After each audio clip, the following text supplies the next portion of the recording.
Cette vidéo concerne les acheteurs B2B, c'est-à-dire les acheteurs des entreprises. Ces acheteurs ont une recherche permanente d'efficacité qui fait évoluer leur comportement d'achat. Dans la première vidéo, nous citerons 5 tendances qui sont internes, c'est-à-dire qui concernent leur relation avec les autres départements de l'entreprise pour lesquels ils travaillent. Alors, quelle est la première tendance? Il s'agit des objectifs de l'achat. Et ces objectifs sont plus diversifiés. On peut les inscrire dans le triangle des 3 P, le prix, la performance et la proximité. Le prix, évidemment, c'est la recherche du meilleur prix de revient de la solution achetée. La performance, il s'agit de la meilleure solution par rapport à l'objectif de l'achat. Et la proximité, c'est en particulier les délais. Après avoir étendu l'écosystème de leurs fournisseurs, les acheteurs, maintenant, ont tendance à favoriser la proximité. Ils veulent se rapprocher des fournisseurs, sécuriser la logistique, la traçabilité, avoir plutôt quelques fournisseurs fiables et proches. L'effort est donc vers une meilleure sécurité. De plus, ils cherchent à introduire à l'intérieur de l'entreprise des opportunités de transformation interne. Pour cela, ils cherchent des fournisseurs qui leur apportent des technologies, qui leur apportent une digitalisation des processus et qui réduisent leur impact environnemental, puisque cet impact est calculé par rapport à ce que fait l'entreprise, mais également ce que font ses fournisseurs. C'est un impact qui est calculé globalement. Alors, deuxième tendance, les acheteurs B2B se dotent de KPI de plus en plus nombreux. Ils ont classiquement des KPI tels que le temps de réponse, la remise moyenne obtenue, les écarts de délai par rapport à ce qui est promis, mais ils calculent également les frais du processus d'achat, le temps qu'ils passent avec leur centre d'achat, mais aussi le coût total de possession avec le produit, le service, les consommables sur la durée de vie du produit. Ils calculent des retours sur investissement et des scorings de fournisseurs en termes de profitabilité, mais aussi en termes de risque ou en termes de responsabilité sociale et environnementale. Tous ces KPI leur permettent de suivre des tactiques de sécurisation de l'achat, de négociation ou de partenariat. Ils peuvent suivre particulièrement certaines clauses de contrat et de simplification de processus.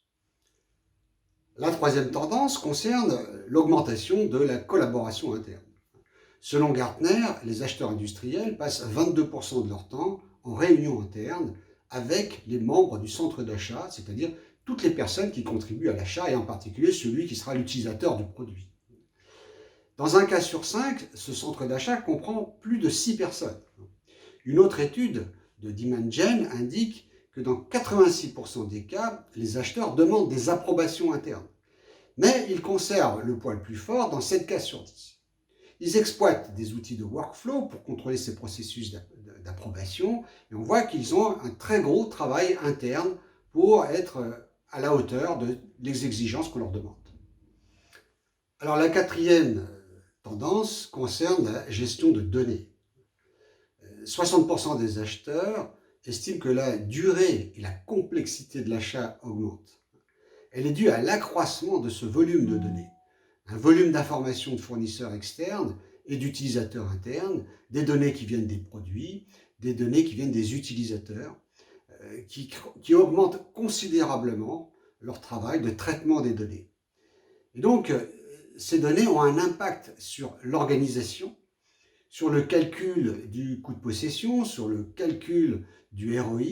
Ils sont obligés de se doter d'outils de gestion de données, mais ils doivent également conserver la souplesse, car l'entreprise change fréquemment d'objectifs et elle cherche à être de plus en plus agile. Donc ils ont cette contradiction à gérer, à la fois des processus de traitement de données plus lourds, mais en même temps une capacité à s'adapter à des changements très rapides.